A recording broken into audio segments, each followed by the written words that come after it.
جوانی میرا اسی دل لگی کہے شادمانی، ہمیشہ حسینوں سے آنکھیں لڑانی، صدا کامیابی صدا کامرانی، بہت یاد آتی ہیں باتیں پرانی۔ اب ہماری جوانی کا قصہ 11 ستمبر سے بڑی آفت ہے یا نہیں، اس کا فیصلہ تو جارج بش ہی کریں گے، مگر مجھے اتنا یاد ہے کہ ایام طفلی سے ہی فدوی 20 سال سے زائد عمر کی خواتین کی گود میں جانے سے انکاری رہا ہے۔ کالج سے یہ کہہ کر واپس بھیج دیا گیا کہ آپ کے بیٹے کو لڑکیوں کے ساتھ بیٹھنے کی عادت ہے۔ والدہ نے زیادہ سرزنش نہیں کی، شاید انہیں یہی شکایت والد محترم سے بھی تھی، مگر ابا جان بوجہ پیشہ سپاہ گری مجھے یہ جمہوری آزادی دینے کے قائل نہیں تھے۔ ان کی اسی عنایت کے باعث فدوی کو ایجوکیشن کی نعمت سے ہمیشہ محروم رہا۔ خیر، میٹرک کرنے کے بعد نیوی سے منسلک ہوئے اور اس کے بعد ہمت کا علم موجوں پہ قدم۔ نیول اکیڈمی کے آس پاس صنف نازک کا وجود اتنا ہی ناپید تھا جتنا ریما کے رقص سے اعضاء کی شاعری، اور ہر کھانے کے میز پر اس صنف کے جسمانی خواہش پر اس تفصیل سے روشنی ڈالی جاتی کہ مجھے یقین ہو گیا کہ اگر میں کچھ روز اور اس صحبت میں رہا تو جنت کے دروازے ہمیشہ کے لیے میرے پہ بند کر دیے جائیں گے۔ خیر، ٹریننگ سے فارغ ہوئے، جان چھٹی، اور پھر وہ دن رات کوئے نگاراں کے پھیرے، وہ کمرے فیروزاں، وہ زینے اندھیرے، وہ زلفوں کے حلقے، وہ باہوں کے گھیرے، وہی مدت ہو جا کے راتیں بتانی، بہت یاد آتی ہیں باتیں پرانی۔ وہ سردی کی راتیں، وہ جاڑے کا جوبن، لحافوں میں کم سن دلوں کی وہ دھڑکن، چھڑانا وہ ہاتھوں سے ہر بار دامن، وہ آنگن میں مہکی ہوئی رات رانی، بہت یاد آتی ہیں باتیں پرانی۔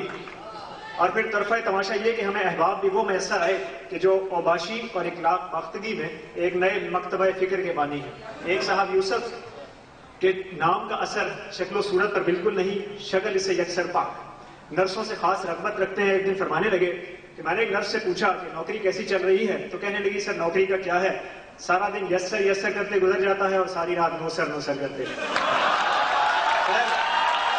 ایک اور کامران صاحب حاصل ہے بہشت، مکین ادھر کے بھی جلوے ادھر کے دیکھتے ہیں، بہت بار ریہرسل کی۔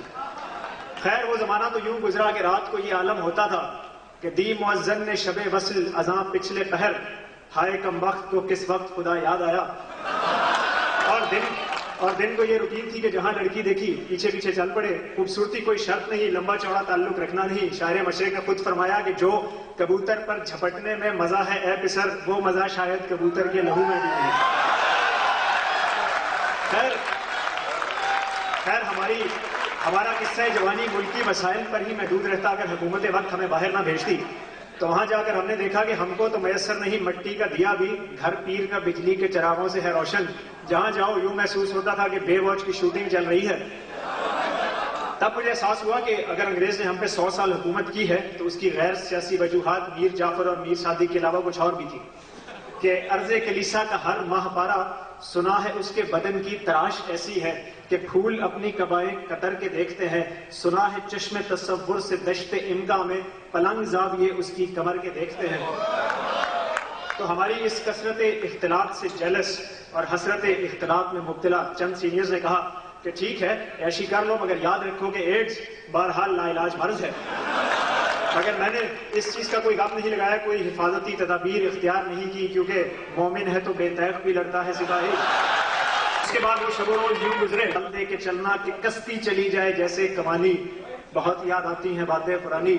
سجی خلوتوں میں کبھی شغل مینا، وہ محبوبہ خوش ادا خوش کرینا، کبھی اس کے ہاتھوں سے ضد کر کے پینا، کبھی اپنے ہاتھوں سے اس کو پلانی، بہت یاد آتی ہیں باتیں پرانی۔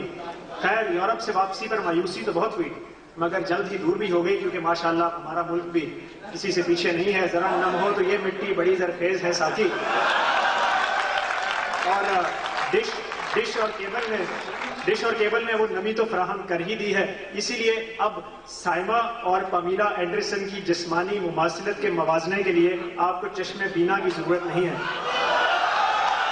خیر، میں اس قصے کو طول دوں تو شب فراق، اور سمیٹ لوں تو دل عاشق، لیکن وہ گئے زمانوں کی باتیں ہیں۔ اب تو بس اتنا ہی کہنا ہے کہ اب نہ وہ دل کی نادانیاں ہیں، نہ وہ ہم، نہ وہ بزم سامانیاں ہیں، نہ وہ دوستوں کی گلفشانیاں ہیں، نہ وہ فکر رنگین کی جولانیاں ہیں۔ گئی شعر گوئی رہی نوحہ خوانی، وہ بیتی جوانی